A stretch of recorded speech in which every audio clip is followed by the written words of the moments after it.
que se elimine como ácidos biliares o como colesterol no reabsorbido, ¿ok? Y este colesterol va a tener un núcleo de ciclopentano peridrofenaltreno, una cadena lateral unida al carbono 17, un OH en el carbono 3, un metil en el carbono 10 y otro en el carbono 13. ¿Okay? Esa es la estructura de esta molécula de colesterol. Y además tiene un doble enlace entre el carbono 5 y el carbono 6. Entonces, al esta molécula de colesterol tener este OH en el carbono 3, eso le genera una característica de ser amfipático. ¿Por qué? Porque toda esta parte de la cadena lateral y del anillo, o sea, la estructura que es más grande, esa parte es hidrofóbica, pero este OH es lo que le da el carácter hidrofílico, o sea, lo que lo vuelve soluble en agua, lo que le permite movilizarse libre. Ok, entonces cuando decimos que un tercio está en plasma de forma libre es porque está no esterificado, o sea, con su OH en el carbono 3. ¿Qué pasa cuando nosotros le pegamos a este carbono 3 un ácido graso? Lo esterificamos. Y al pegarle ese ácido graso y esterificarlo, resulta ser que esa molécula se convierte en una molécula que es hidrofóbica completamente. Entonces, para poder movilizarse, tiene que ser movilizada unida a otras moléculas. Usualmente, una forma de movilización de colesterol son las lipoproteínas, que nosotros las vamos a ver mañana. Entonces, las lipoproteínas van a tener igual una parte que es hidrofílica, que es la que va a estar en contacto con la fase acuosa, y una parte que es hidrofóbica, que va a estar aislada de la fase acuosa. Entonces, si el colesterol esterificado es hidrofóbico, va a estar en el centro de esas lipoproteínas para evitar el contacto con el agua. ¿Okay? Y aproximadamente 2/3 va a ser transportado de forma esterificada. Igual el colesterol que está libre se puede esterificar, o el colesterol que está esterificado se puede desesterificar. ¿A dónde vamos a sintetizar colesterol? En el citoplasma. ¿Ok? Muy importante, el citoplasma. Y vamos a necesitar de moléculas reductoras como el NADPH, que ¿de dónde ustedes obtienen NADPH, muchachos?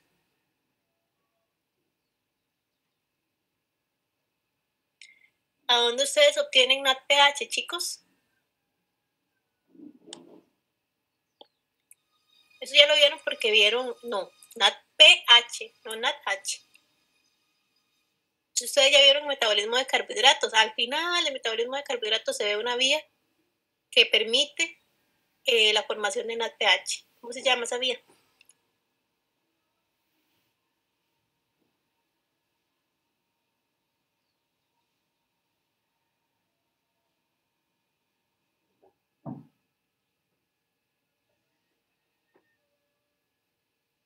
Chicos, ¿cómo se llama la vía?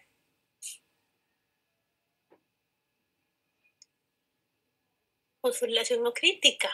No. Ah, no, cíclica. No.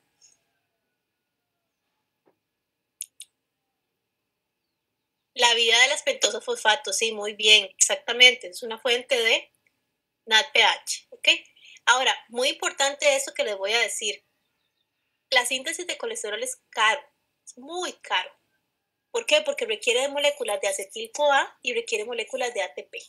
Muchas moléculas de acetil-CoA y muchas moléculas de ATP. Entonces, ¿ustedes creen que si nosotros estamos en un momento de inanición, vamos a sintetizar colesterol de forma endógena?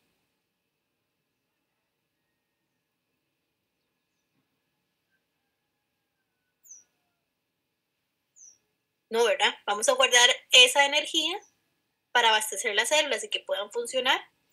Y no, en ese momento no vamos a darnos ese lujo, porque es un lujo, de sintetizar colesterol, sino cuando nosotros tengamos para gastar, o tengamos exceso para gastar, entonces ahí sí sintetizamos colesterol.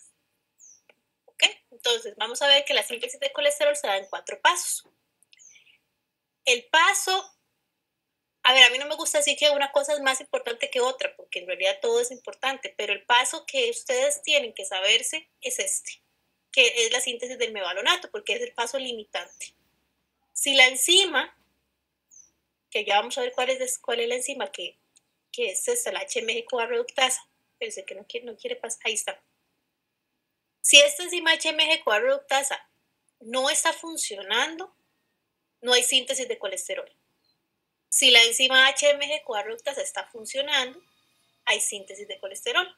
¿Ok? Y ahora vamos a ver que hay 3 formas de regular que esta enzima se encienda o se apague, o se sintetice o no se sintetice, o se exprese o no se exprese. ¿Ok? Entonces, vamos a comenzar con acetil-CoA. Un acetil-CoA se va a condensar con otra molécula de acetil-CoA. Y esta condensación de las 2 moléculas de acetil-CoA me va a formar un acetoacetil-CoA. ¿Ok? Mediante esta enzima HMG-CoA sintetasa, se va a pegar otro acetil-CoA a ese acetoacetil-CoA para formarme el beta-hidroxi, beta-metil-glutaril-CoA, que nosotros le vamos a decir HMG-CoA, que es el nombre más corto. ¿Okay? Una vez que tenemos este HMG-CoA, que yo lo puse acá otra vez, nada más como para de aquí pasamos acá. Una vez que tenemos el HMG-CoA, ahora sí, esta HMG-CoA reductasa le va a quitar el CoA y además vamos a utilizar 2 NADPH que se van a oxidar para reducir la molécula a mevalonato. ¿Ok? Entonces, simplemente de HMG-CoA, este HMG-CoA se reduce a la formación de mevalonato por la HMG-CoA reductasa. ¿Ok? Entonces, vean que aquí teníamos ese doble enlace y ese doble enlace se ve reducido. Ahora lo que vamos a tener es un OH. Y además vamos a perder este CoA que también lo teníamos pegado a este carbono. ¿Ok? Ahora, algo que quiero decirles que es importante, porque seguramente más adelante los que son observadores lo van a notar, es que cuando nosotros veamos metabolismo de cuerpos cetónicos, también va a participar una enzima llamada HMG-CoA sintetasa. ¿Qué pasa? Esa enzima HMG-CoA sintetasa que participa en la síntesis de cuerpos cetónicos es diferente a esta. ¿Por qué? Porque ¿a dónde se da la síntesis de colesterol? ¿A dónde dijimos que se da la síntesis de colesterol? Chicos.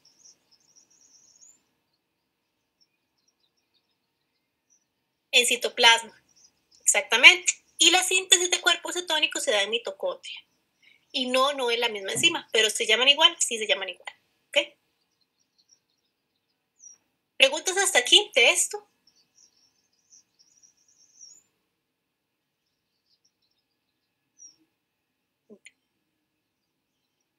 Ok. Van a ver que los pasos para la síntesis de colesterol son extensos, son un montón. Y hay muchos pasos que incluso son muy complejos y ni siquiera los vamos a ver en este curso porque no son contenido del curso. Pero es muy importante que a ustedes les quede claro esto, el paso limitante, ¿verdad? Ok.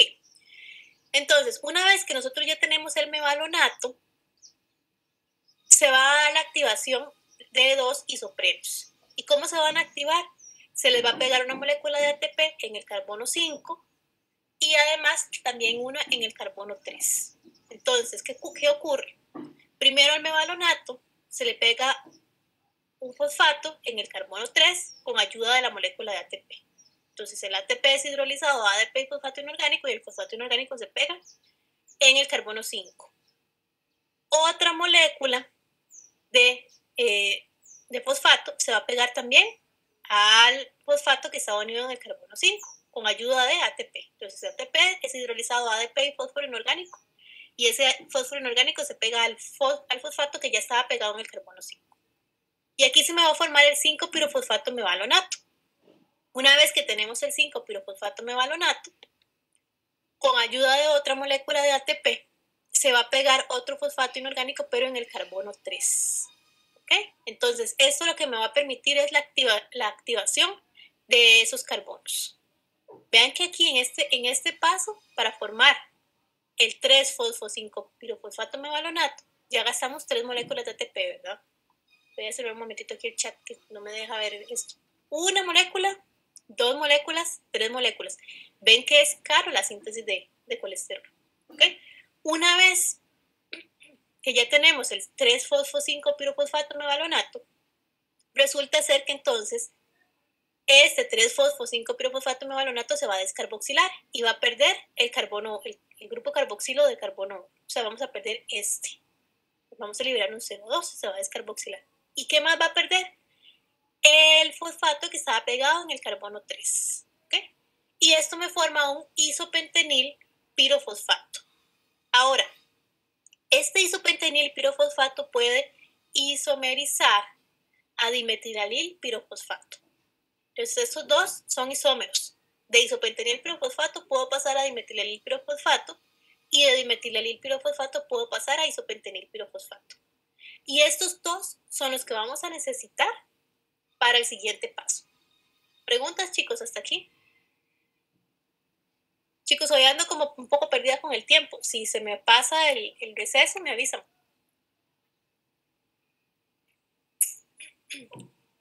Ok, entonces, una vez que nosotros ya tenemos los isoprenos activados, el primero se pega en el carbono 5, acá. Entonces, 1, 2, 3, 4, 5. En el carbono 5 se pega el primer pirofosfato.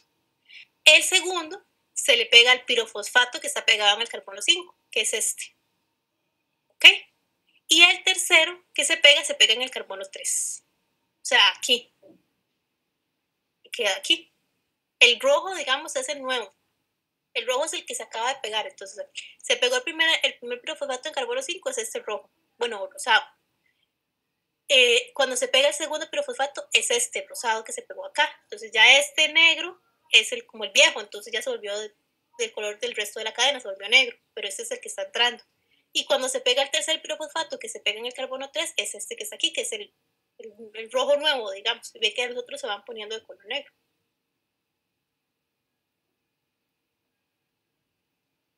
Ok. Entonces, una vez que ya nosotros tenemos los dos isoprenos de 6 carbonos activados, vamos a proceder a la formación del escualeno, que el escualeno va a tener 30 carbonos. Entonces, se va a dar una reacción cabeza-cola. ¿Ok? Una reacción cabeza-cola es lo que se va a dar a continuación. De forma tal que la cabeza es el extremo que tiene el pirofosfato. Entonces, esta es la cabeza. Cabeza, cola. Cabeza, cola. Y vean acá lo que tenemos. Vamos a tener un dimetilalil pirofosfato y un isopentenil pirofosfato. O sea, los dos isómeros que habíamos formado en el paso anterior, ¿verdad? Entonces, ¿qué es lo que va a ocurrir acá? El dimetilalil pirofosfato va a perder su pirofosfato. Y solamente la cadena lineal, la cadena de isoprenos, se va a pegar al isopentenil pirofosfato. ¿Okay? Al pegarse acá se forma el geranil pirofosfato. Una vez que tenemos el geranil pirofosfato, entra un nuevo dimetilalil pirofosfato, véanlo acá, y nuevamente pierde su pirofosfato y la cadena de carbonos se pega al geranil pirofosfato, ¿sí? Para formar un farnesil pirofosfato. ¿Ok? Y un farnesil pirofosfato reacciona con otro farnesil pirofosfato con ayuda acá de el donador de electrones NADPH. Entonces este NADPH se va a oxidar y con ayuda de este NADPH un farnesil pirofosfato se une con otro farnesil pirofosfato, liberamos dos pirofosfatos inorgánicos y se forma el escualeno. ¿Okay? Entonces dos farnesil pirofosfatos se estarían reduciendo a un escualeno. Que vean que es una molécula bastante, digamos, tiene 30 carbonos, es extensa, digamos, a nivel lineal. ¿Preguntas, chicos, o quieren que lo veamos otra vez? Sí. Ok. Entonces, tenemos el dimetilalil pirofosfato y el isopentenil pirofosfato. Voy a volverme un momentito. Isopentenil pirofosfato, dimetilalil pirofosfato.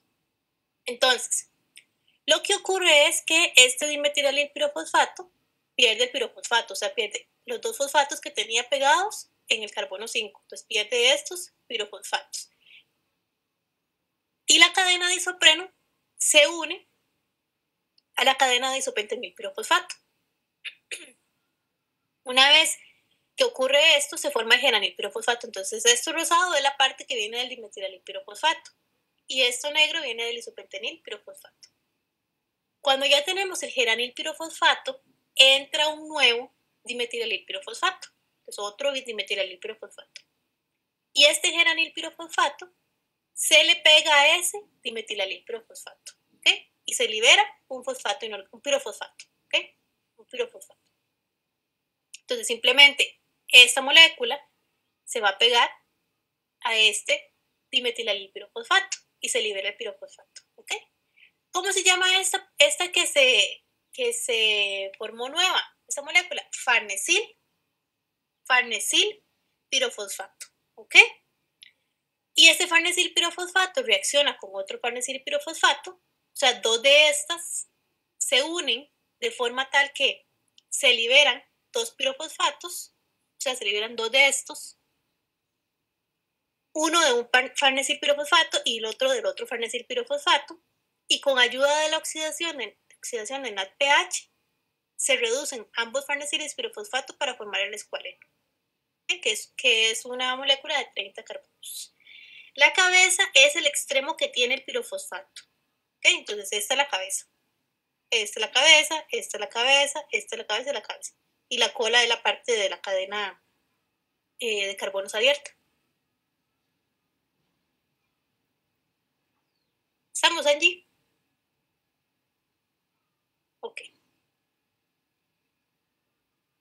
Y la última parte es ya cuando se da la formación pues del núcleo esteroideo que tiene 4 anillos, o sea, del colesterol. Entonces, una vez que tenemos el escualeno, ¿qué parte, Valeria? Ah, se le fue la luz. Ok, voy otra vez con ese porque a Valeria se le fue la luz. Entonces, del paso 2, nosotros teníamos un isopentenil pirofosfato y un dimetilalil pirofosfato. Lo que les decía aquí es que se da una condensación de isoprenos que están activados. Se dice que están activados porque tienen este pirofosfato. Y se va a dar en dirección cabeza-cola. O sea, cabeza, esperen para apuntar aquí, cabeza, en la parte que tiene el pirofosfato. Y la cola en la parte de la cadena lineal. Entonces, un dimetilalil pirofosfato y un isopentenil pirofosfato se van a condensar. Entonces, la parte de la cola del dimetilalil pirofosfato se va a unir al isopentenil pirofosfato, ¿okay? Para formar un geranil pirofosfato. Y con esto se libera este pirofosfato del dimetilalil pirofosfato, véanlo acá. Una vez que tenemos el geranil pirofosfato, ese geranil pirofosfato va a reaccionar o se va a condensar con otro dimetilalil pirofosfato, que es este que está acá. Entonces, este geranil pirofosfato se une al dimetilalil pirofosfato. Entonces, pierde su pirofosfato. ¿Ok? Y aquí se pega la cadena lineal. Esa es la parte que venía del geranil pirofosfato y esa es la parte del dimetilalil pirofosfato. ¿Ok? Y esto me forma el farnesil pirofosfato. Luego, un farnesil pirofosfato se une a otro farnesil pirofosfato, o sea, dos de estos, dos iguales, y se liberan dos pirofosfatos, uno del farnesil pirofosfato número 1 y otro del farnesil pirofosfato número 2. Con ayuda de NADPH, que se va a oxidar, ambos farnesiles se condensan y se reducen a la molécula de escualeno, que tiene 30 carbonos. ¿Estamos, Valeria?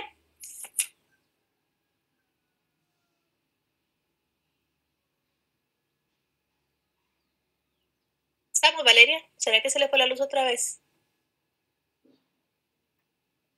Ok, ahí está. Sí me contestó. Ok, entonces una vez que nosotros ya tenemos el escualeno, vamos a proceder a la formación de los anillos, a la formación de los 4 anillos. Lo primero que va a ocurrir acá es que la enzima escualeno monooxigenasa me va a formar un epóxido en los carbonos 2 y 3. Para la formación del epóxido, acá en carbonos 2 y 3 ocupamos oxígeno. Entonces se oxida el NADPH y el oxígeno se reduce a agua. ¿Okay? Entonces ya ahora que tenemos aquí este epóxido, el escualeno pasa a ser escualeno 2,3 epóxido. ¿Ok? El escualeno 2,3 epóxido, por medio de una ciclasa y una serie de pasos, se convierte en lanosterol. Y el lanosterol, bueno, y se cicla, ¿verdad? La ciclasa lo que hace es empezar a formar los ciclos. y ocurren otra serie de reacciones que no vamos a ver porque son complejas y se forma el colesterol, ¿okay? Que sería la molécula que ya tiene los 4 anillos en su núcleo, el doble enlace en carbono 5,6, el OH en el carbono 3, metilo en el carbono 10 y 13 y la cadena lateral de carbonos en el carbono 17, ¿ok? Preguntas, chicos.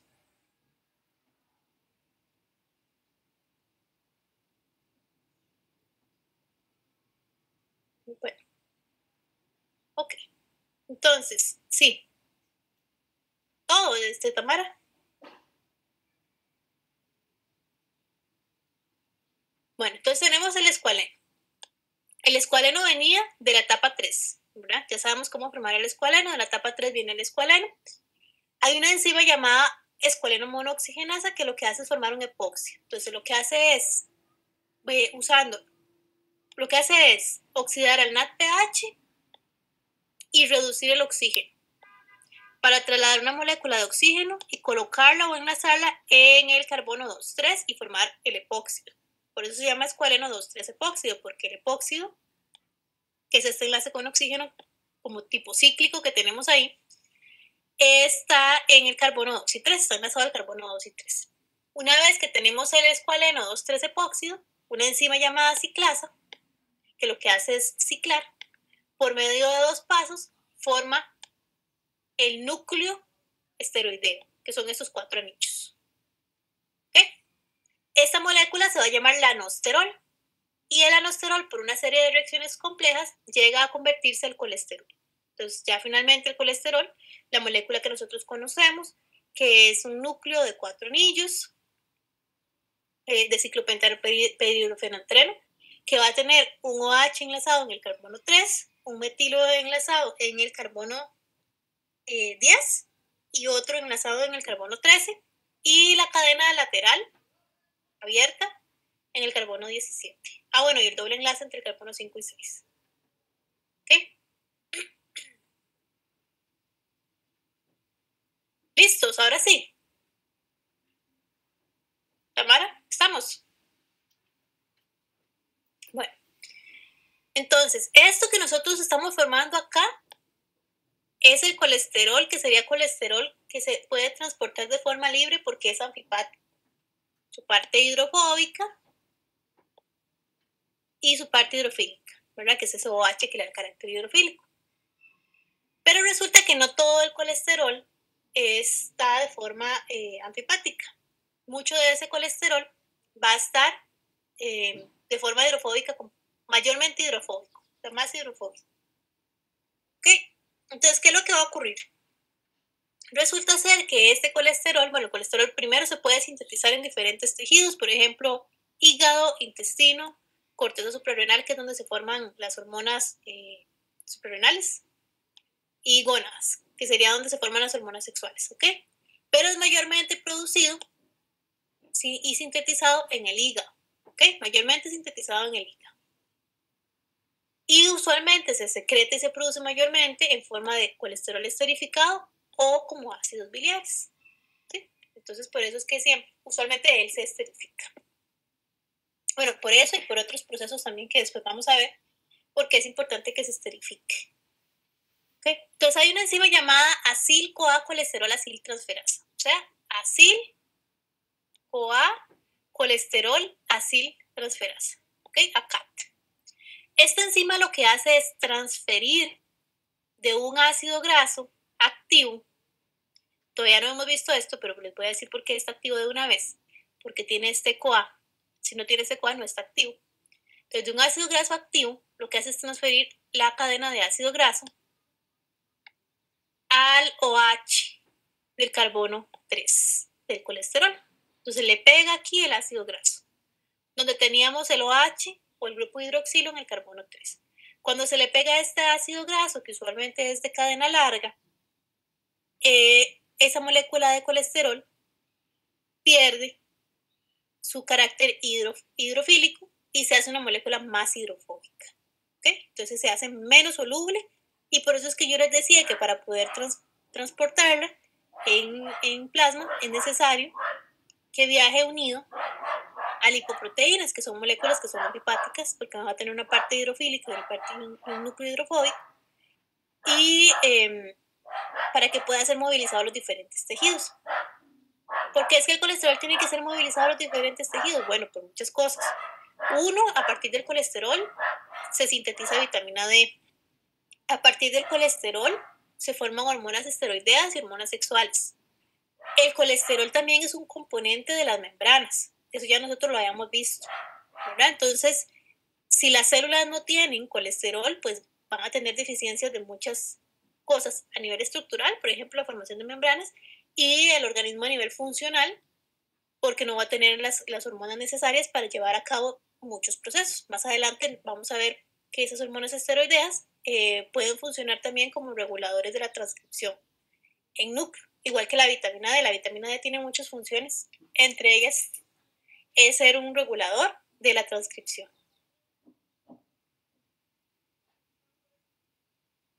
Ok, entonces, regulación. ¿Qué enzima es la que nosotros vamos a estudiar? ¿La regulación de cuál? HMG-CoA reductasa.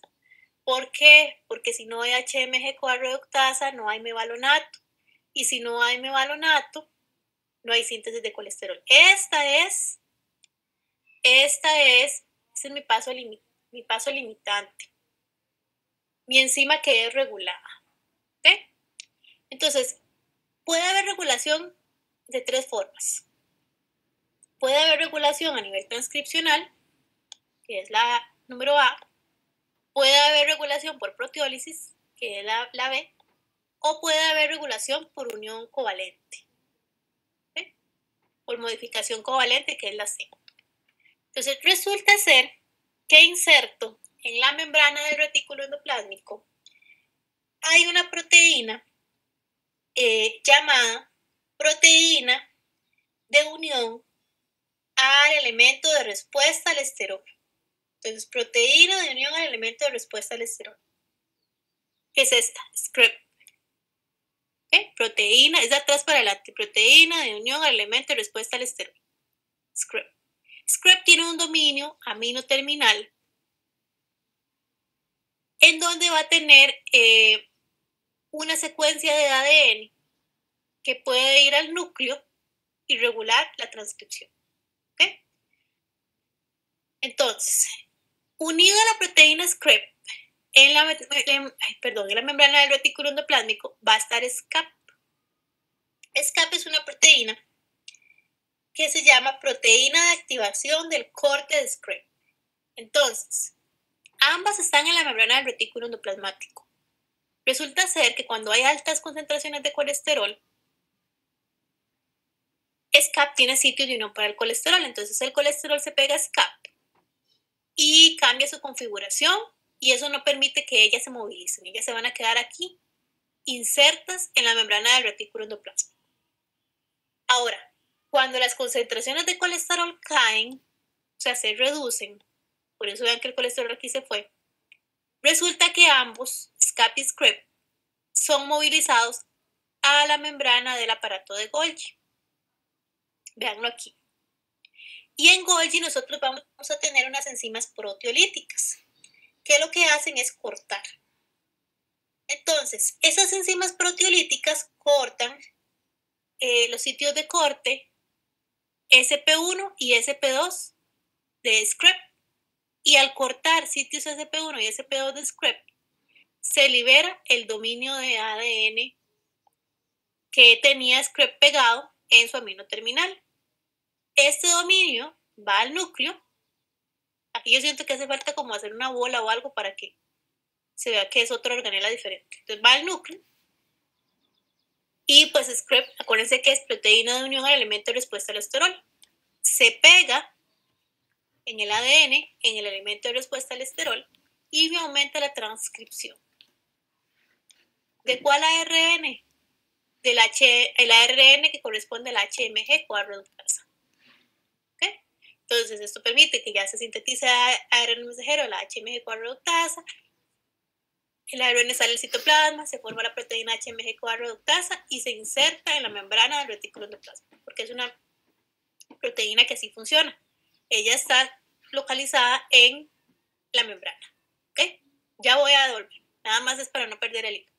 Entonces ella funciona, ella es una proteína que tiene dominio transmembrana, hidrofóbico, y entonces tiene que estar inserta en la membrana, pero ahí funciona, digamos, esa es su localización normal. Sí, son muchas moléculas. Okay. Pero para borrar. Entonces, nosotros en la membrana del retículo endoplásmico vamos a tener SCREP, proteína de unión al elemento de respuesta al esterol. Resulta que SCREP tiene un dominio amino terminal, que es este dominio que está acá, que puede ir a núcleo y regular la transcripción. ¿Verdad? Por aquí voy a poner transcripción para que entonces se acuerden que ese dominio puede ir a núcleo y regular la transcripción, pero ellos están aquí pegados, están enlazados porque es parte de la proteína. Hay otra proteína en la membrana del retículo llamada SCAP, proteína de activación de corte de SCREP. ¿Okay? Entonces, SCAP tiene un dominio de unión al colesterol. Cuando hay altas concentraciones del colesterol, el colesterol se pega a SCAP.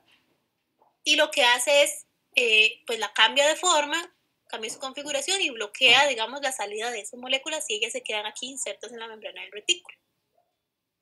Cuando la concentración del colesterol cae, vean que aquí se va el colesterol, entonces ya el colesterol no se pega a SCAP, porque ya no hay colesterol para que se pegue a SCAP. Entonces este complejo puede ser movilizado o va a ser movilizado a la membrana del aparato de Golgi. ¿Qué pasa? Que en la membrana del aparato de Golgi vamos a encontrar unas enzimas proteolíticas que se van a encargar de cortar en los sitios de corte SP1 y SP2. SP1 y SP2. Entonces, cuando se corten en estos sitios, se separa el dominio de ADN de SCREP y el va núcleo. ¿Okay? Lo que yo he dibujado aquí era el núcleo. Entonces, como esta molécula es un regulador de la transcripción y va a núcleo, bueno, se le llama proteína de unión al elemento de respuesta al esterol. Entonces, él se puede pegar en el elemento de respuesta al esterol que está en la secuencia de ADN, ¿verdad? Ese es el ADN. Y me aumenta la transcripción del ARN mensajero que corresponde al HMG-CoA reductasa. El ARN mensajero sale a citoplasma y a partir del ARN mensajero se va a formar la proteína HMG-CoA reductasa. Entonces, si se forma la proteína y tengo proteína, entonces puedo tener más colesterol. Bueno, aquí les voy a poner así porque no me cuesta mucho escribir aquí, entonces me queda muy feo. ¿Ok? Entonces ya se forma la proteína y entonces ya puedo sintetizar colesterol. Esta proteína es una proteína que por su estructura tiene dominios transmembrana y ella está inserta en la membrana del retículo endoplasmático.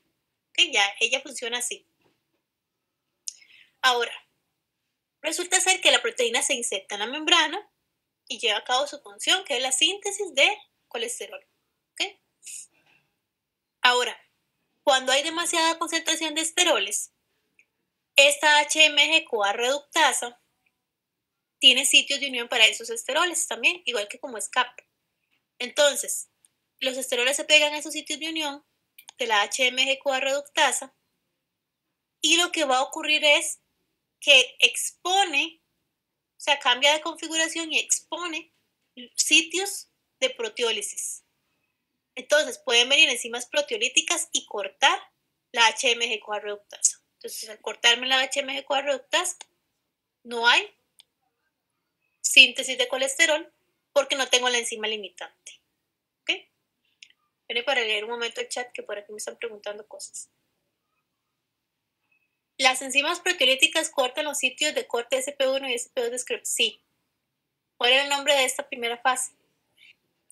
Eso no es que son fases, son regulaciones. Entonces puede ser regulación a nivel de la transcripción, regulación por proteólisis y regulación por unión covalente,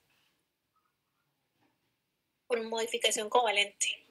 Pero no son fases, es regulación por la transcripción, porque aquí lo que estamos regulando es la transcripción de la HMG-CoA reductasa. Regulación por proteólisis, porque si la HMG-CoA reductasa como proteína o como enzima se corta, ya no hay síntesis de colesterol. Y ya ahorita vamos a ver la de unión covalente. Estamos hasta aquí, chicos, para continuar con la última.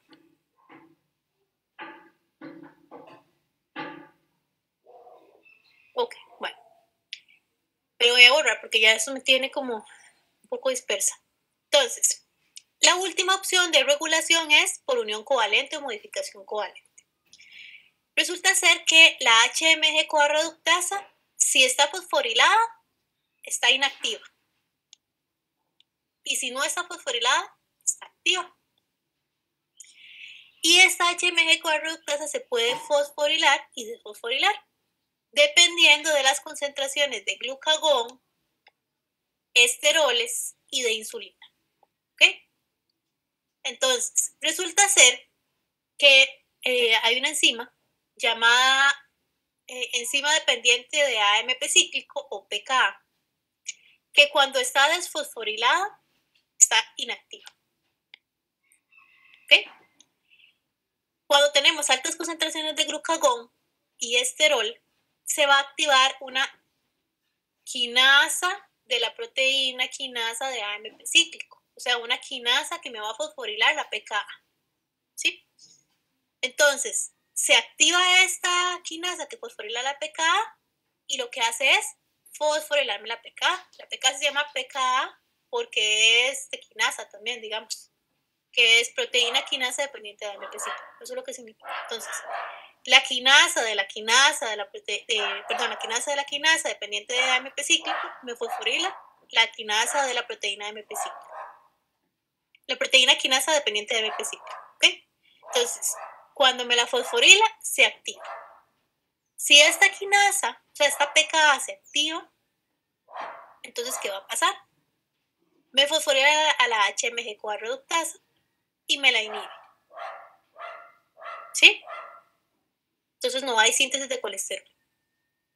¿Qué más me puede a mí activar esta quinasa? ¿Qué más me puede a mí generar esa activación por medio de fosforilación de la quinasa? Si yo tengo mucho AMP, si yo tengo mucho AMP, como la quinasa se activa a partir del AMP cíclico, entonces los altos niveles de AMP me estimulan que esta quinasa se active. ¿Ok? Ahora, resulta ser que si nosotros tenemos hiperinsulinemia, o sea, una concentración de insulina alta, se me activa una fosfatasa. Y acuérdense que las quinasas fosforilan y las fosfatasas desfosforilan. Entonces la fosfatasa lo que hace es quitarle el fosfato a la HMG-CoA reductasa y me la activa. ¿Ok? ¿Por qué si yo tengo alto esterol se me fosforila la HMG-CoA reductasa y se inactiva? Porque yo ya tengo suficientes esteroles y no necesito sintetizar más. ¿Por qué si yo tengo alto glucagón se me va a activar se me va a activar la pKa y se me va a inactivar la HMG-CoA reductasa? Porque el glucagón se va a activar, se va a secretar en momentos en que la célula esté en ayuno. ¿Ok? Entonces, si nosotros estamos en ayuno, como es tan caro sintetizar colesterol, yo les dije, es caro, acuérdense que son varias moléculas de ATP, un montón de NADPH y acetil-CoA, es caro. La célula no se va a dar el lujo de decir, ay, si sinteticemos colesterol ahorita que no tenemos energía. No, mejor la energía se usa para otros procesos más importantes o digamos, de corto plazo que se necesiten para allá, para dar la energía y que la célula siga funcionando. Ahora, si yo tengo insulina, es porque acabo de comer. Si yo tengo hiperinsulinemia, es porque acabo de comer. Y posiblemente también una dieta alta en carbohidratos. Entonces, este aumento de insulina, si yo acabo de comer, tengo para guardar. Me puedo dar el lujo de decir, ok, hagamos colesterol, sinteticemos colesterol. Entonces, esta insulina me activa la fosfatasa para que se active la HMG-CoA reductasa. Voy a leer el chat y ahorita vuelvo a repetirles.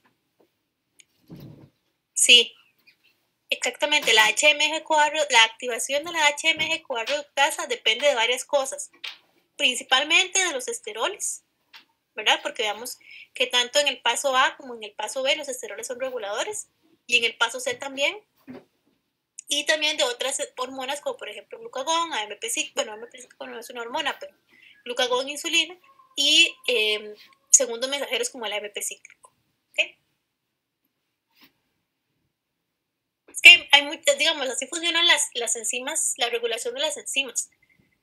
Dependen de varios factores porque los eventos no son aislados. En la célula los eventos no son aislados. Digamos, un evento me genera una consecuencia y otro evento diferente también puede llegarme a la misma consecuencia o más bien ser desencadenado consecuencia de la consecuencia. Entonces vamos a tener varias moléculas que me pueden generar diferentes, se van a secretar dependiendo de la condición en la que estemos y eso me puede generar la activación o inactivación de las enzimas. Para decir, ok, vamos a sintetizar colesterol, no vamos a sintetizar colesterol. Entonces voy otra vez con esta porque yo sé que eran muchas cosas. Entonces nosotros vamos a tener la HMG-CoA reductasa, está aquí. Si ella está fosforilada, está inactiva. Si no está fosforilada, está activa. ¿Quién la fosforila? La pKa. ¿Verdad? La pKa es la que la va a fosforilar. Pero para que la pKa esté activa, tiene que fosforilarse. ¿Okay? Voy a poner aquí que está fosforilada. ¿Y quién me fosforila la pKa? Pues la quinasa de la quinasa dependiente de AMP cíclico. O sea, la quinasa de la pKa. ¿Ok? Entonces, cuando esa quinasa me fosforila la pKa, me la activa. Y cuando la pKa está activa, me fosforila la HMG-CoA reductasa y me la inactiva. Para que esta HMG-CoA reductasa se vuelva a activar, hay que desfosforilarla. ¿Y quién la desfosforila? La fosfatasa. Entonces, si ya está desfosforilada, está activa. Y hace colesterol. O me estimula la síntesis de colesterol. ¿Okay? De mevalonate para que pueda entrar a paso 2 y paso 3 y paso 4 y entonces ya se sintetiza el colesterol. ¿Qué me va a estimular a mí que esta pKa se active? Varias cosas. El glucagón, los esteroles y el AMP cíclico. ¿Por qué el AMP cíclico? Porque la quinasa dependiente de AMP, la quinasa dependiente de AMP cíclico necesita AMP para poder activarse. ¿Sí? Acuérdense que lo que hace es tomar el AMP y lo cicla. Y así es como se activa la pKa. Ahora, si yo estoy en una condición de inanición, o de ayuno, se va a estar secretando glucagón, la hormona del glucagón. Entonces, efectivamente, si yo, digamos, estoy en esta situación de inanición o de ayuno, no tengo para poder sintetizar colesterol, porque el colesterol, la síntesis de colesterol es cara, requiere de ATP, de NADPH y de acetil-CoA. ¿Okay? Entonces, como es caro, no nos vamos a dar el lujo, si no tenemos energía en ese momento para desperdiciar, digamos, en sintetizar colesterol. ¿Okay? Entonces, mejor usamos esa energía para otras cosas. Ese ATP lo vamos a ver por otras cosas. Si tengo muchos esteroles o mucho colesterol, tampoco se va a sintetizar colesterol, o sea, se va a activar también la pKa. ¿Por qué? Porque si ya tengo un montón, ¿para qué voy a sintetizar más? Es un desperdicio. Ahora, si yo estoy en un momento de hiperinsulinemia o de altas concentraciones de insulina, es porque acabamos de comer. Después de comer se secreta la insulina y los niveles de insulina aumentan. Entonces, esa insulina lo que va a hacer es activarme la fosfatasa. Y la fosfatasa lo que hace es activarme la HMG-CoA reductasa para que pueda sintetizar colesterol. Si ustedes acaban de comer, obviamente van a tener para guardar. Van a tener ATP, se va a estar sintetizando acetil-CoA y bueno, vamos a tener una pH. Entonces vamos a tener suficientes moléculas para darnos el lujo de sintetizar colesterol. ¿Para qué? Para los procesos que la célula necesita y además para tener para después. Justamente para cuando estemos en ayuno. ¿Estamos con esto, chicos?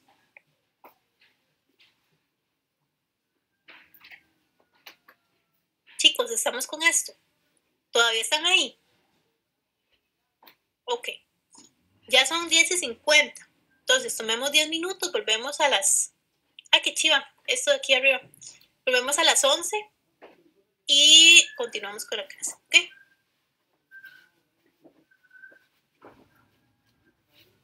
Yo creo que eso es de la actualización, ¿verdad? Esto de la manita ahí arriba. Porque antes a mí eso no me salía. O creo que no.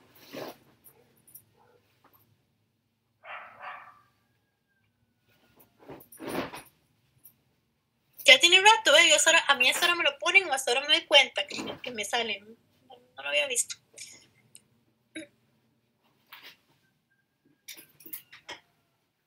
Bueno, chicos, acuérdense de poner la asistencia. Aquí en el chat les puse... Voy a ponerles otra vez la clave.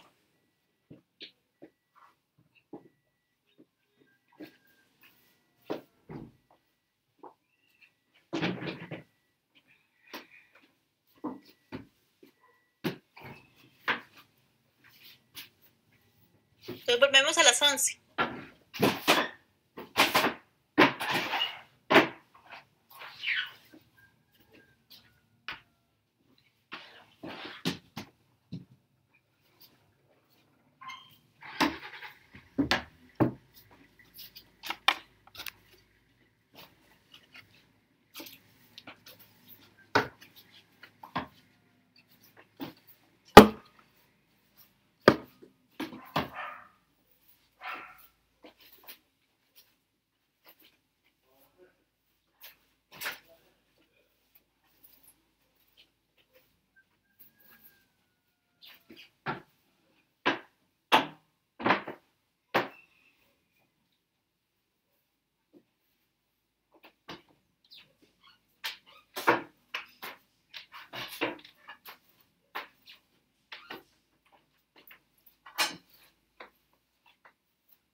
Chicos, volvimos. ¿Están ahí? ¿Me oyen? Ok, entonces vamos a continuar. Entonces, estamos con esto, ¿verdad? Con la regulación de la HMG4 reductasa. Ok, entonces, nada más así como es como un repaso, un cierre de lo que ya dijimos, pero como para volver, digamos, a verlo. Vamos a tener que hay síntesis de colesterol en diferentes tejidos: hígado, intestino, corteza suprarrenal, gónadas y, bueno, placenta durante el embarazo. El hígado es el principal sitio de síntesis del colesterol, ¿ok? A pesar de que en otros sitios también se produzca, el hígado se va a producir más o a sintetizar más. Es importante también porque el colesterol forma parte de las membranas hepáticas y también de otras membranas en otras células. Entonces, usualmente este colesterol debe ser movilizado a los diferentes tejidos extrahepáticos. Puede ser secretado, mayormente va a ser secretado como colesterol esterificado. Acuérdense que la enzima, la CAT, lo que hace es esterificarlo, pegarle el ácido graso en el carbono 3, entonces pierde su OH. Como colesterol biliar o como ácidos biliares. Cuando está esterificado, viaja unido a lipoproteínas, y es importante que viaje unido a lipoproteínas porque estas lipoproteínas van a llegar a las diferentes células donde se necesita colesterol para la síntesis de hormonas, síntesis de membranas, síntesis de vitamina D. ¿Okay? El colesterol que es libre puede ingresar al lumen intestinal o a la luz intestinal. Aproximadamente nosotros consumimos 300 miligramos por día de colesterol y se sintetizan 1000 miligramos por día de colesterol. Entonces ambos se van a mezclar, tanto la síntesis endógena como lo que se consume, para formar un pool o una reserva intestinal. Si nosotros en la dieta consumimos poco colesterol, entonces el hígado va a sintetizar más colesterol. Aumenta su promedio de síntesis para poder reemplazar las sales biliares y el colesterol, digamos, que se va perdiendo en heces, el que se va excretando por día. Y también al revés, si nosotros empezamos a ingerir más colesterol, entonces se va a suprimir la tasa de colesterol hepático. O sea, se va a suprimir la síntesis hepática. Ok.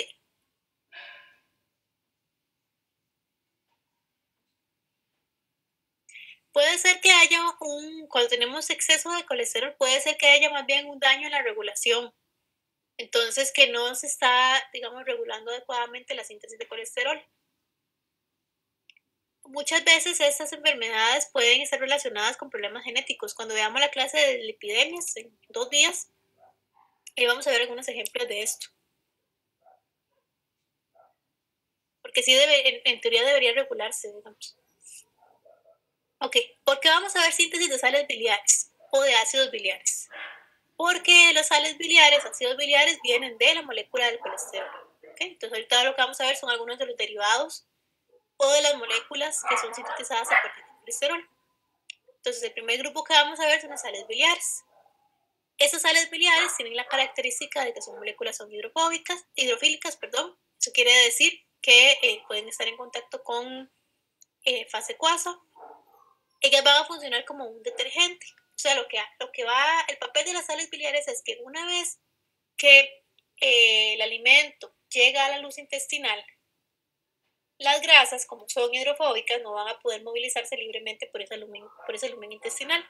Y para que puedan recorrer el lumen intestinal y lleguen hasta los enterocitos e ingresen a las células para ya después ser metabolizadas y repartidas a los diferentes tejidos, necesitan de las sales biliares, de forma tal que las sales biliares forman micelas junto con estas grasas que llegan de la dieta. Entonces lo que hacen es emulsionar, participan o funcionan como detergentes, se mezclan con estas grasas de la dieta.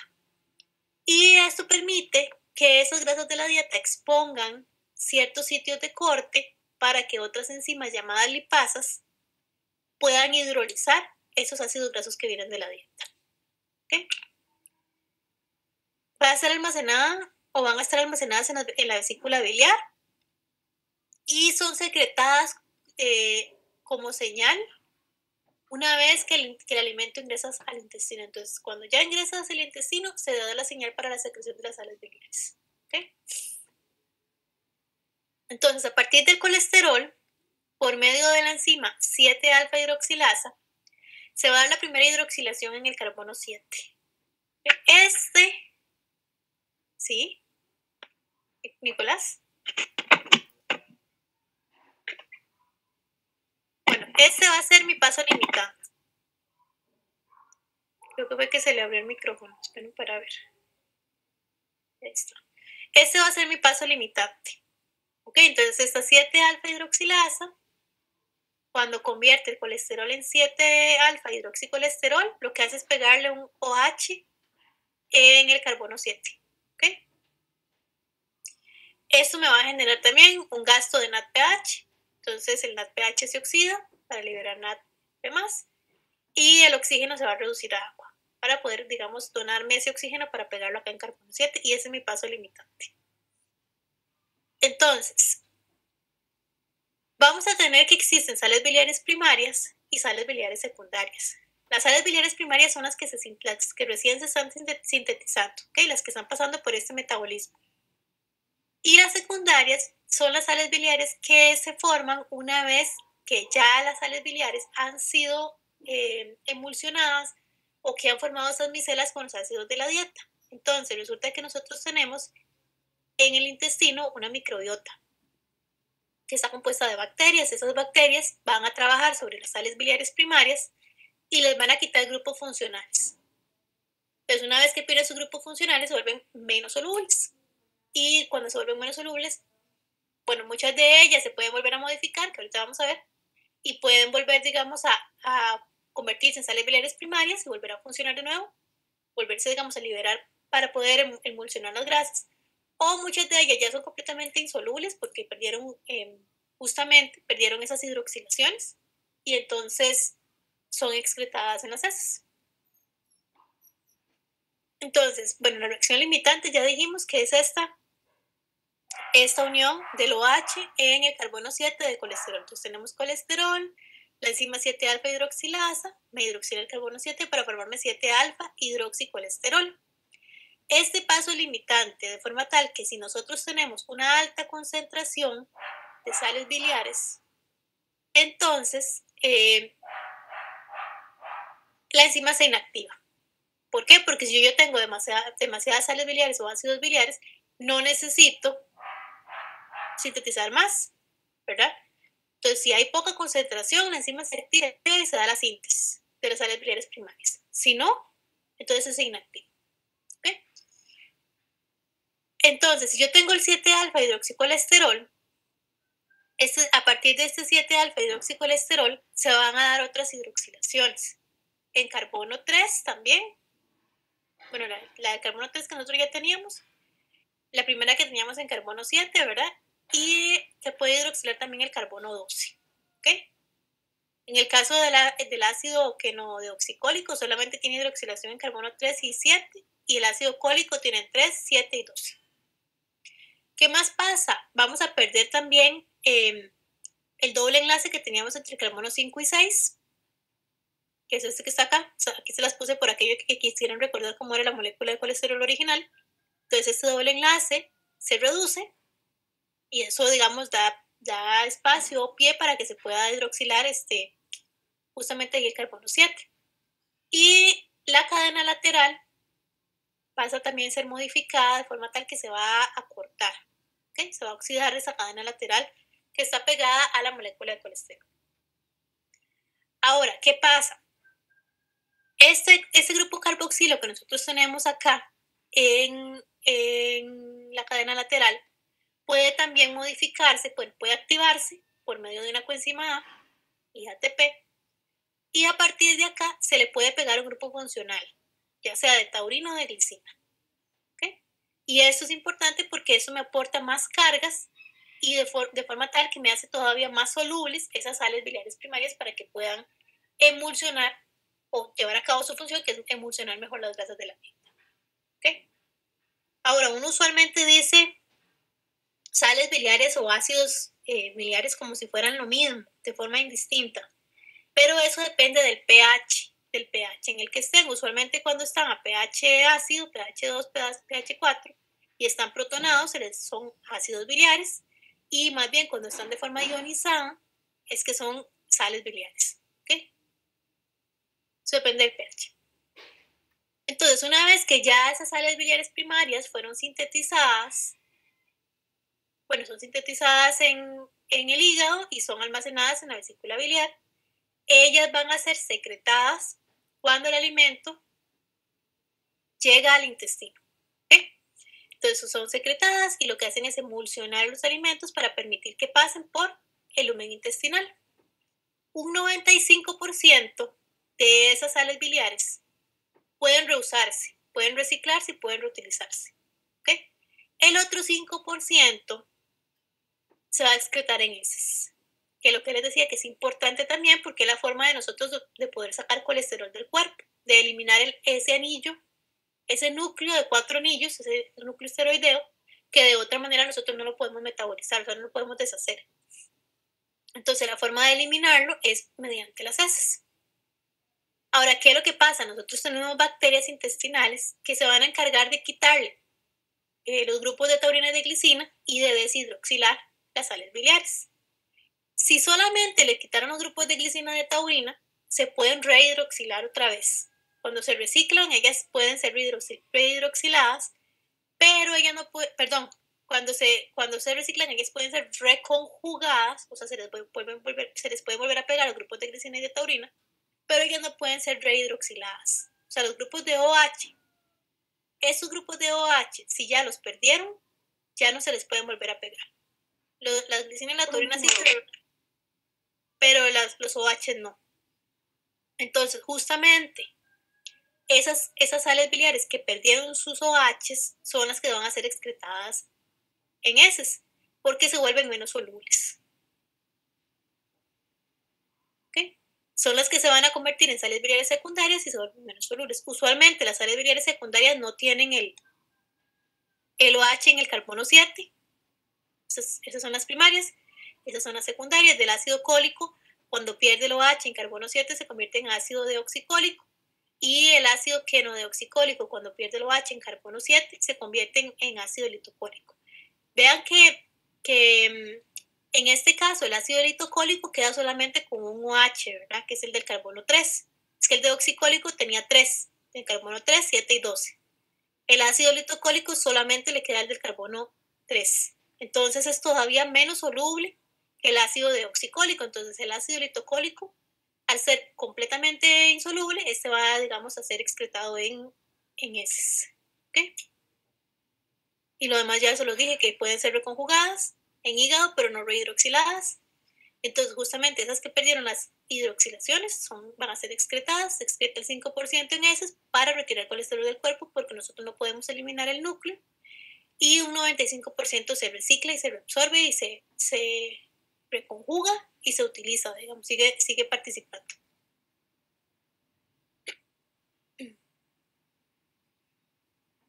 Viene para leer aquí, ¿qué dice? Dice, profe, pero todas son deshidroxiladas.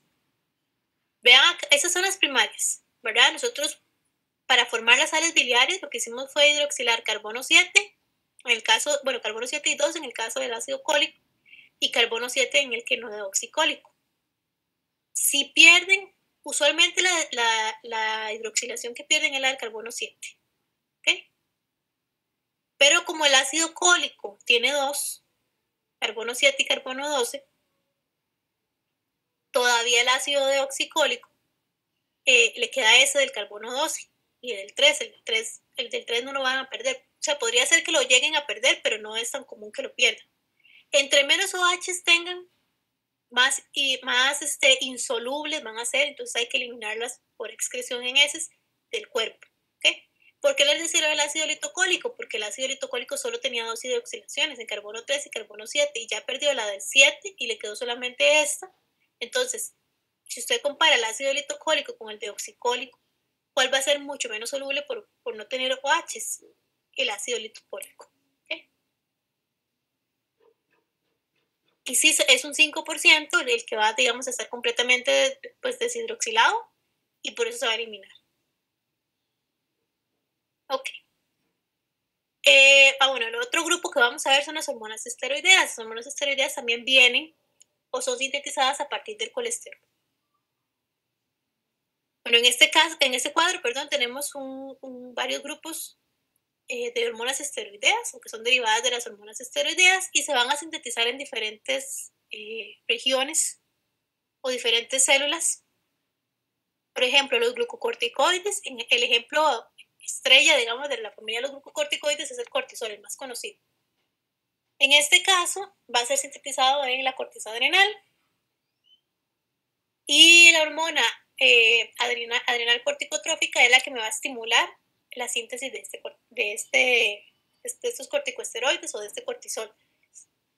Nosotros más adelante en el curso, casi al final, tenemos unas clases que son solo de hormonas y en esas clases que son solo de hormonas vamos a ver glándula o corteza adrenal.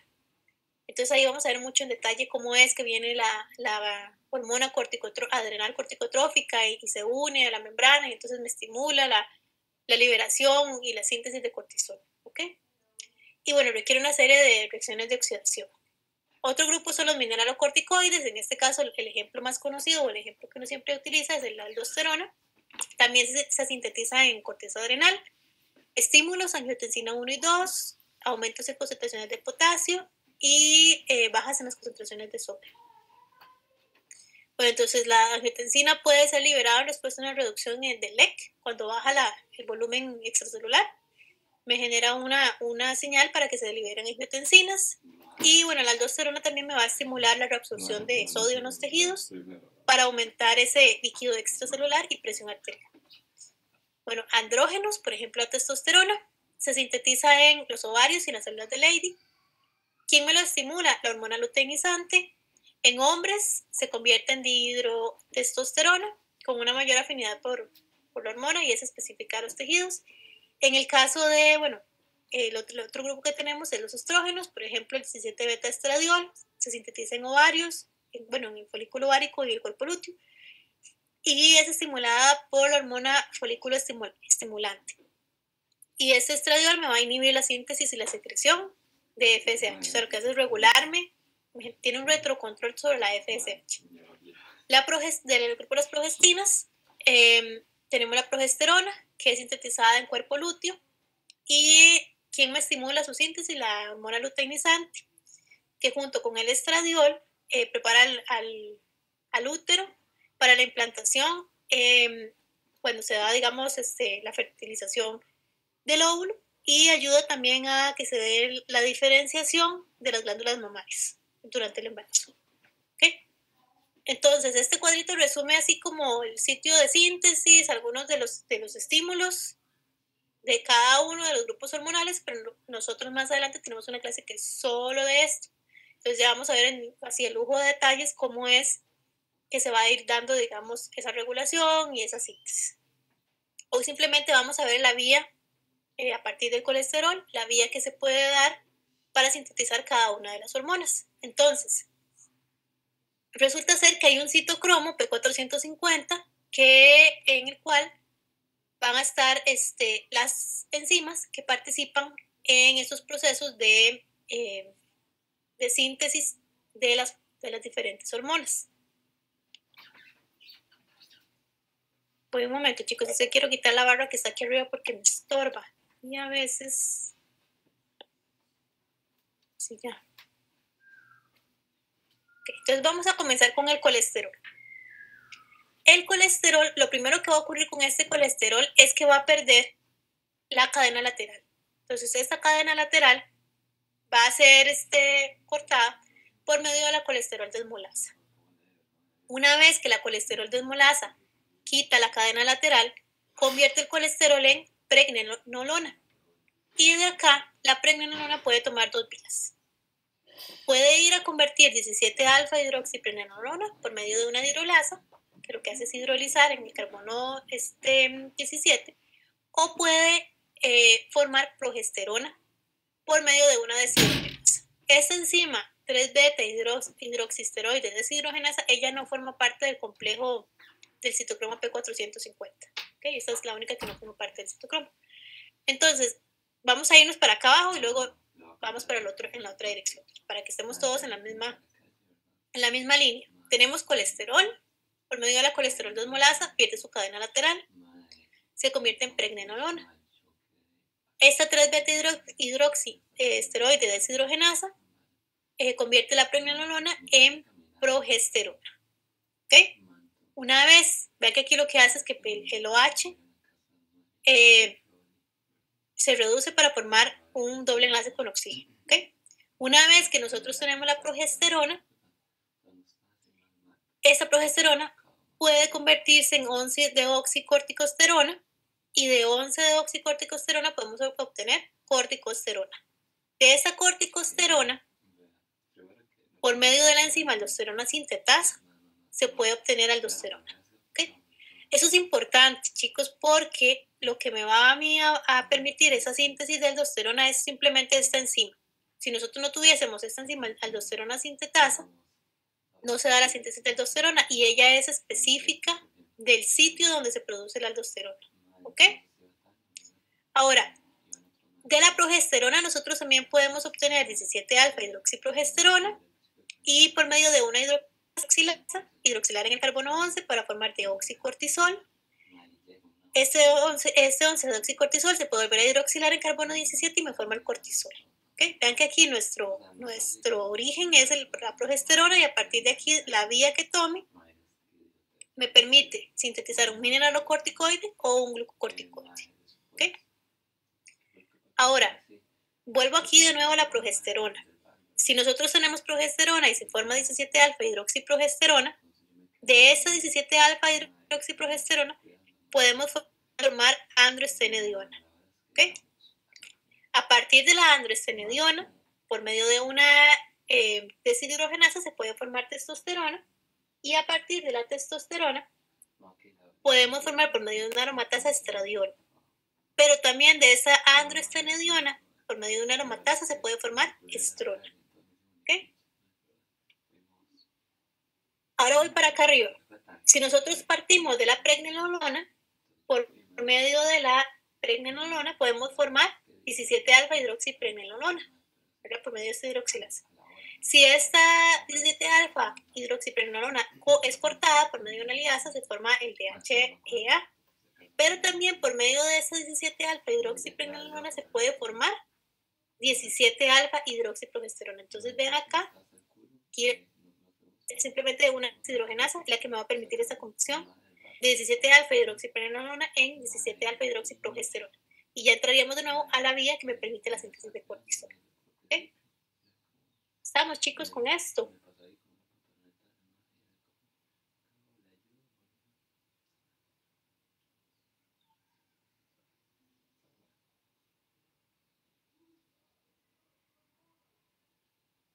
Dígame.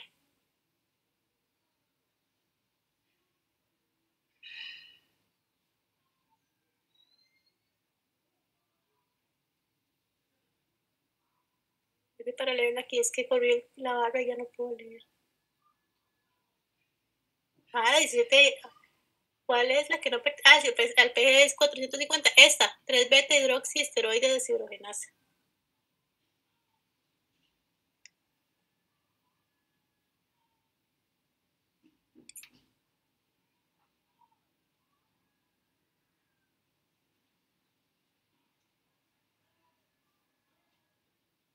Vamos a ver que para sintetizar cortisol, es que eso lo vamos a ver más adelante cuando ya veamos en esa clase de hormonas, la vía de síntesis del cortisol. Una de las enzimas están en retículo endoplasmático, otras están en citoplasma y otras están en mitocondria. Entonces, dependiendo de a dónde se movilice el producto, ahí va a estar, digamos, la enzima que se va a encargar de metabolizarlo, pero eso lo vamos a ver más adelante en esa clase de hormonas.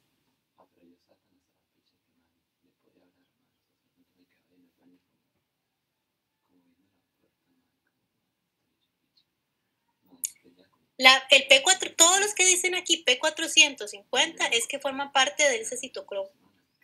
Y lo que dice aquí, digamos, C17, C21, y eso es donde se está, digamos, el sitio donde se está viendo metabolizada la molécula. O sea, donde está sufriendo el cambio, digamos, la molécula del colesterol. ¿Estamos, chicos?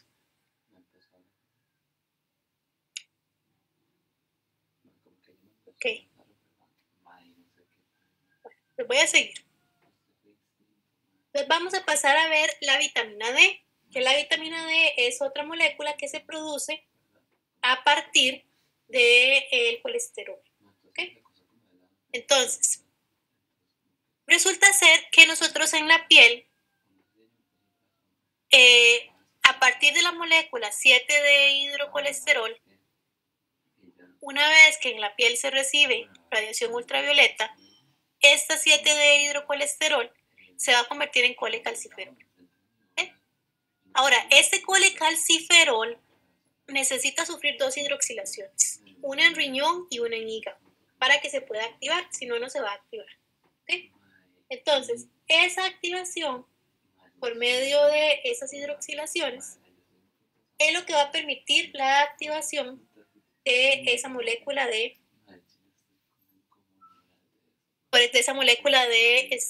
colecalciferol.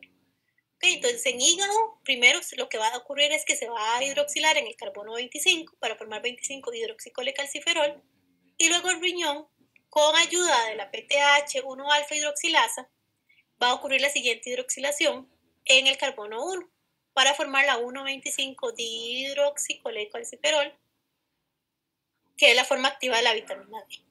¿Ok?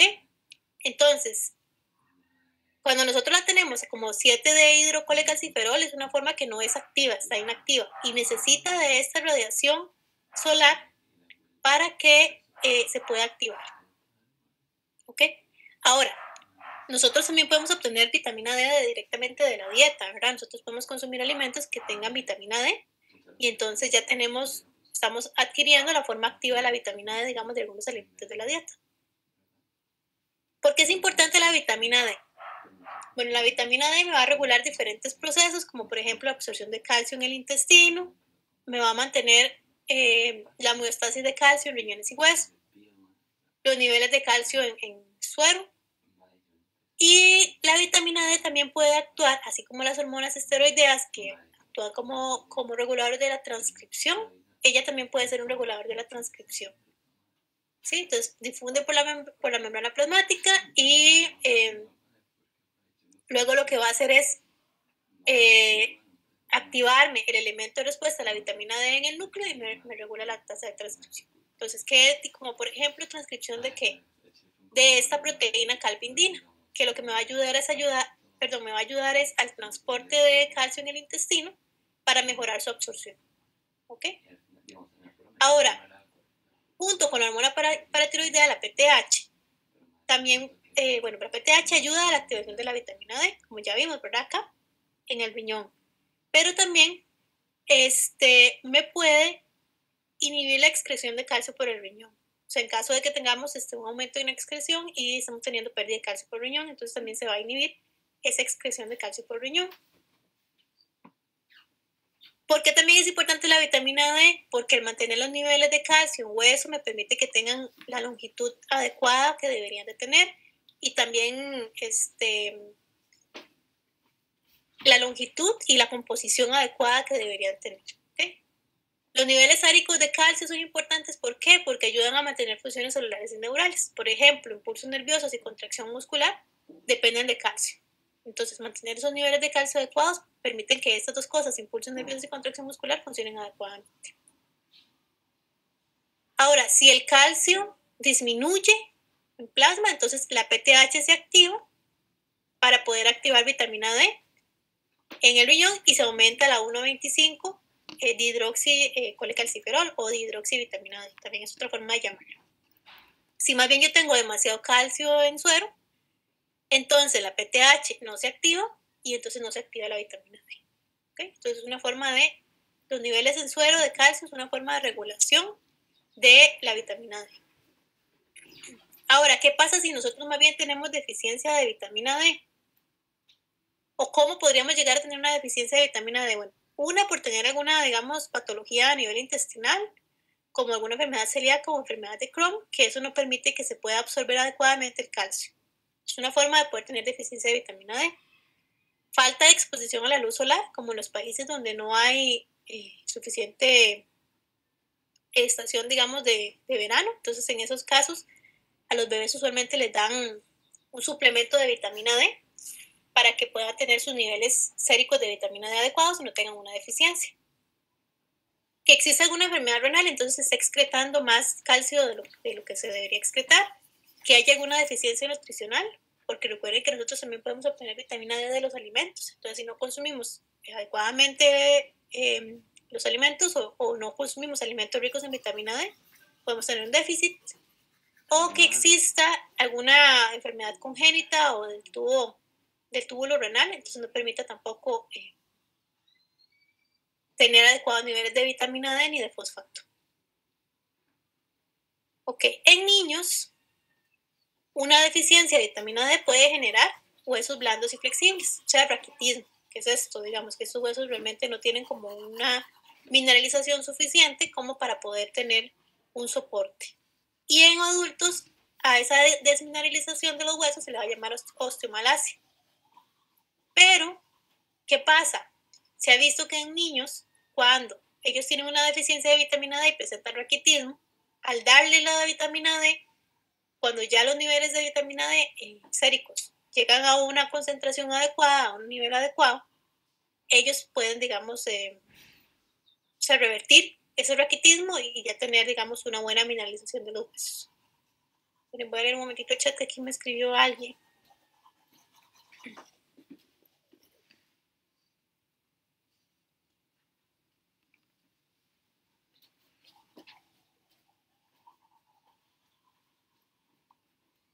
Ya casi vemos lo de la duda, María Laura. Déjeme terminar esto. Ok, esta vitamina D que nosotros estamos activando, la que yo les venía hablando acá, es la forma de vitamina D3. Existe otra forma, vitamina D2, que se puede obtener de otros productos comerciales y se puede, digamos, obtener como suplemento también. Viene del ergocalciferol. Entonces, usualmente, lo que se hace es irradiar el ergocalciferol de la levadura, que se obtiene de la levadura con luz ultravioleta para activarlo. Estructuralmente similar a la D3, nada más tiene una modificación que ahorita vamos a ver. Y a veces se pueden suplementar algunos productos comerciales como leche, mantequilla, hígado, huevos, cereales, con esta vitamina D2, de forma tal que cuando las personas consuman esos alimentos, pues están adquiriendo vitamina D, ¿ok? Bueno, esto sí que ya se los había dicho, la vitamina 1,25 de hidroxicolecalciferol, cualquiera de las dos, va a regularme la expresión de genes en el núcleo, entonces me regula la transcripción. Esta es la cadena lateral que presenta diferencia entre el ergocalciferol y el colecalciferol. Entonces ven que es un doble enlace y este grupo metilo que está ausente en la vitamina D3. Y finalmente, el consumo recomendado es de 5 a 10 microgramos por día, que es más o menos de 200 a 400 unidades internacionales. También es importante que no hay que excederse. Más de 50 microgramos por día, digamos, es el límite máximo permitido. Si se excede, puede también haber acumulación de cálculos renales o acumulación de cálculos metastásicos, que son concentraciones de calcio en sitios o en células donde no deberían estar. Entonces, acumulaciones acúmulos de calcio en sitios donde no deberían, digamos, presentarse. Que sería en el caso de que haya una hipercalcemia cuando hay un exceso en el consumo. Y eso sería. Me está preguntando María Laura, pero es que no estoy segura si le entendí la pregunta, por eso le dije que lo viéramos después. Me dice, profe, la enfermedad celíaca se da por los poros que se hacen entre los enterocitos y por eso hay mala absorción. Poros que hay en los enterocitos.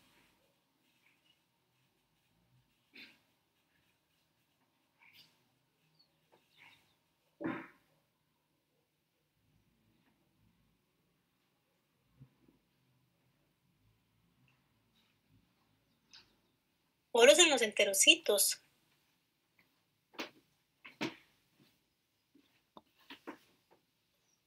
No sé, yo pensaría que es porque hay, digamos, más bien un aumento de la excreción de los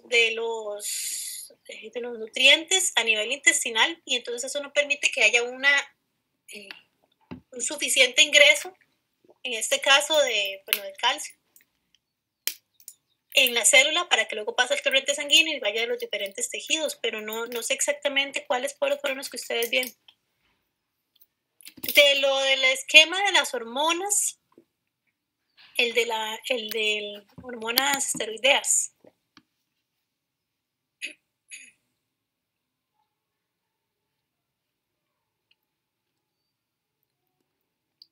Este cuadro es importante que sepan, digamos, a dónde se sintetiza y qué tipo de hormona es la que se sintetiza.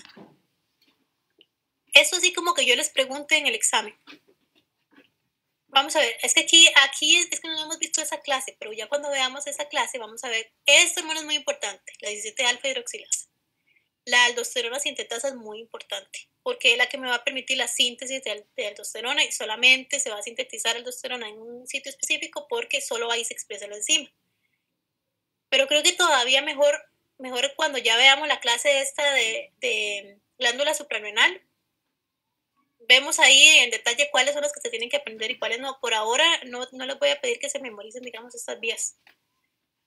Más adelante sí, pero no, igual no van a ser todas, van a ser, digamos, algunas de las enzimas, como esas dos que les digo que son muy importantes. ¿Ok? Entonces, sí, por ahora no, porque es como, o sea, dárselos como en el aire de, pero ¿por qué no lo aprendemos? ¿Por qué son importantes si no hemos visto eso todavía? Entonces más adelante tal vez sí, pero ahorita no. Y de lo del colesterol, la que les dije que era la más importante, esta, la reacción limitante, ¿verdad? El paso limitante. Conocer muy bien la HMG4 reductasa, eso es súper importante. Cómo se regula, que fue lo que vimos aquí. Cómo se regula, qué me estimula que se exprese, qué me inhibe que se exprese, o en qué condición se expresa, en qué condición no se expresa. Lo de las sales biliares también es importante, eso también lo tienen que tener bien claro.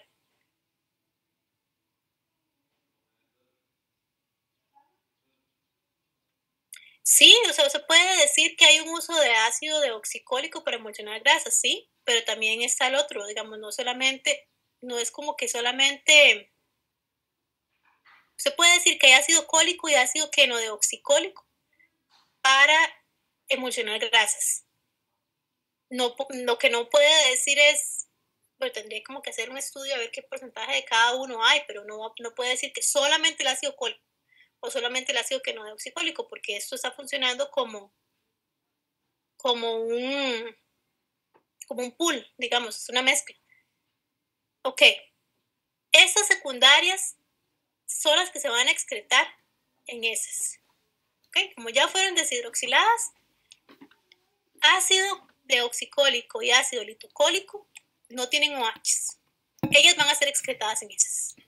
¿Por qué? Porque aunque esto recircule, en hígado no se pueden rehidroxilar. No se les puede volver a pegar el OH acá en carbono 7. ¿Ok? Entonces, esas van a ser excretadas. Si fuera que solo perdieron aquí la glicina o la taurina, pero tienen aquí el OH en carbono 7, entonces se pueden volver a reconjugar, se les puede volver a pegar aquí la glicina o la taurina, la glicina o la taurina, dependiendo. Pero ya no tienen el OH en carbono 7, no se pueden volver a rehidroxilar. Hay que sintetizarlas de nuevo, ¿ok? Desde cero, desde colesterol.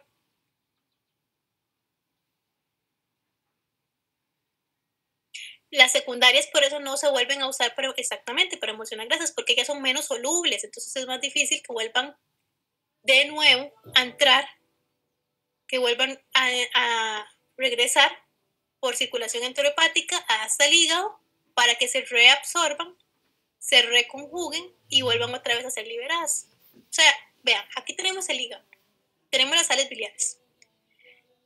Ellas son excretadas, bueno, están almacenadas en la vesícula biliar, ¿verdad? Entonces son movilizadas a la vesícula biliar. Imagínense que aquí entra el alimento al intestino. Entonces se liberan estas sales biliares. Ellas empiezan a mezclarse. Acuérdense que el intestino, yo no sé si ustedes están llevando oficio, pero el intestino hace un movimiento de contracción-relajación llamado peristalsis, que lo que permite es mezclar lo que está aquí dentro del intestino. Entonces esa relajación, contracción, esa peristalsis permite esa mezcla. ¿Qué hace? Mezclarme las sales biliares con los alimentos, con las grasas de la dieta. O sea, revolver. Y eso me forma las micelas. ¿Okay? Aquellas micelas que nosotros vimos en la clase de lípidos, que iban a tener lípidos alrededor y que cualquier molécula que fuera hidrofóbica iba a estar en su centro o en su núcleo. Entonces, cuando van pasando las micelas por acá, como esto se va revolviendo y nosotros tenemos también aquí bacterias, las bacterias van a metabolizar sobre las sales biliares. Entonces, ¿qué es lo que pasa? Les quitan las taurinas y las glicinas y les quitan los grupos hidroxilo. ¿Sí? Principalmente les quitan el del carbono 7. Puede ser también que les quiten el del carbono 3, podría ser que le quiten el del carbono 12. Pero cuando ellas pierden esos grupos OH, como esos grupos OH les dan mayor hidrofilidad para que puedan estar en el lumen intestinal, al perder el OH hace que sean menos solubles. Entonces, si ya no son solubles, cuando hay reciclaje de las sales biliares y se siguen moviendo las micelas, después vamos a ver qué ocurre con las micelas, con los ácidos grasos que vienen en esas micelas, entran al enterocito y hay un reciclaje de las sales biliares. ¿Sí? Lo que hacen es devolverse por circulación enterohepática hasta el hígado. Pero si ya ellas son menos solubles porque no tienen los grupos OH, no pueden circular de nuevo por circulación enterohepática hasta el hígado, no pueden circular de nuevo.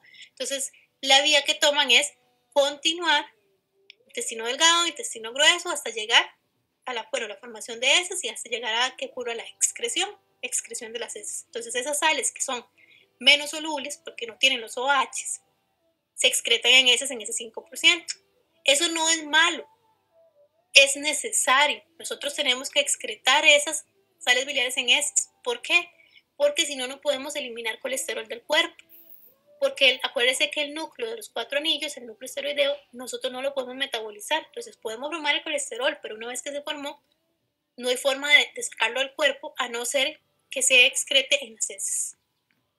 ¿Qué pasa con el 95%? Bueno, ese 95% quiere decir que igual formó las micelas, pero no fue afectado, sus grupos OH no fueron eliminados, no fueron cortados por las bacterias, no fueron metabolizados por las bacterias, entonces que siguen siendo solubles suficientes como para que pasen por circulación enterohepática, vuelvan al hígado, se reconjuguen en caso de que sea necesario, se reciclen y otra vez vuelvan a la vesícula biliar y vuelvan a ser excretados al intestino y otra vez vuelvan a formar las micelas. ¿Estamos, María Laura?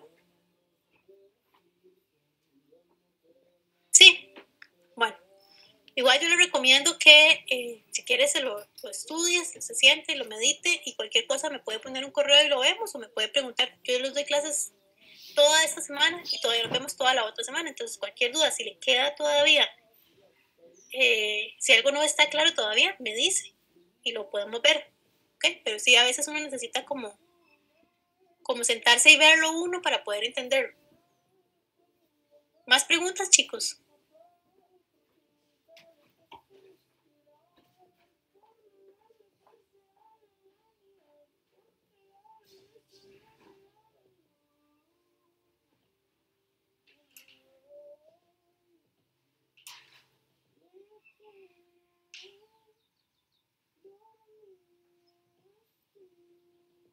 ¿No hay más dudas?